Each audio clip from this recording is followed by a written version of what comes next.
இன்றைக்கி பாண்டியன் ஸ்டோர் சீரியலில் என்ன நடந்தது அப்படின்னு பார்க்கலாம். அதே விஷயந்தான். ஆனால் பார்த்திங்கன்னா, இன்றைக்கி முழுசாக வரும்போது நம்ம கேட்குறதுக்கு ரொம்ப நல்லா இருக்குது அப்படிங்கிறது.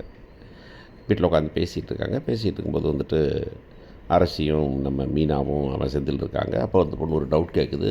அரசி அவன் வந்து நான் டிப்ளமா அவருக்கு தெரியாது அண்ணிட்ட கேளு அப்படின்னா, கேள்வியே கேட்காம எப்படி தெரியாதுன்னு சொன்னேன் நீ அப்படின்னு.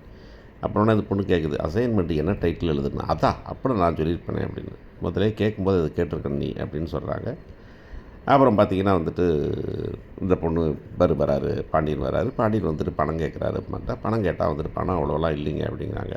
அப்படியா சரி விடு, வேறு ஆளுக்கு வாங்கிக்கலாம் அப்படின்னு சொல்கிறாரு அவர். செந்தில் உட்காந்துருக்கான். அப்போ வந்து அந்த பொண்ணு வந்து சொல்லுது, மாமா என்கிட்ட அது நீங்கள் கொடுத்தா 10 லட்சம் இருக்குது மாமா, அதை செட்டில் பண்ணுறதுக்கு ஒரு 15 நாள் டைம் எடுக்கும் ப்ராசஸ்ஸு, அதனால் நான் வந்துட்டு கொடுக்குறேன் அப்படின்னு சொல்லுது. அது வேணான்னு சொல்கிறாரு. இந்த இதுவும் பார்க்கணும், இந்த ப்ரீ க்ளோஷர் அப்படின்னு ஒன்று இருக்கும்.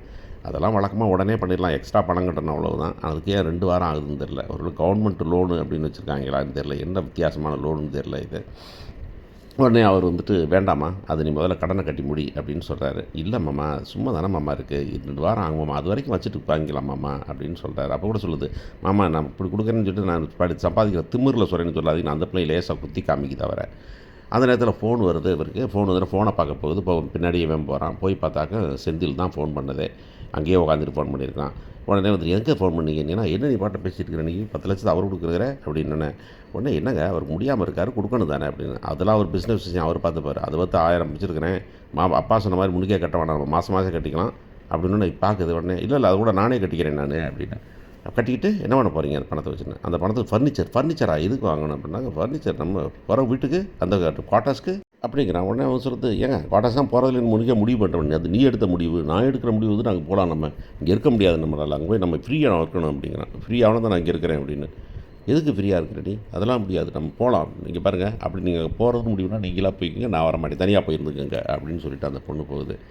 அதுக்கு முன்னாடி கேட்குறேன் தான், தனியாக போய் என்ன பண்ணுறதுன்னு. தனியாக போனால் காசு கட்டணும், அப்புறம் திருப்பிட்டு வந்துட்டு பொறுப்புகளாக இருங்க, சும்மா இல்லைங்க. இங்கேலாம் வந்து நான் ஒரு வேலையும் செய்கிறதில்ல, அத்தைக்கு ஹெல்ப் தான் பண்ணுறேன், அதையே பண்ண வேணான்னு சொல்கிறாங்க. ஆனால் அங்கே போனாக்க எல்லா வேலையும் நான் பார்க்கணும் தெரியுமா.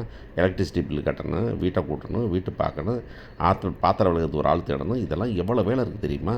அதெல்லாம் நான் பண்ண முடியாது, எலக்ட்ரிசிட்டி பில்லாக கட்டணும், இதெல்லாம் நானே பண்ணணும், நான் உனக்கு ஹெல்ப் பண்ணுறேன், கிழிச்ச நீ பொறுப்பு இல்லாத முண்டான் அப்படின்னு சொல்லிடுது.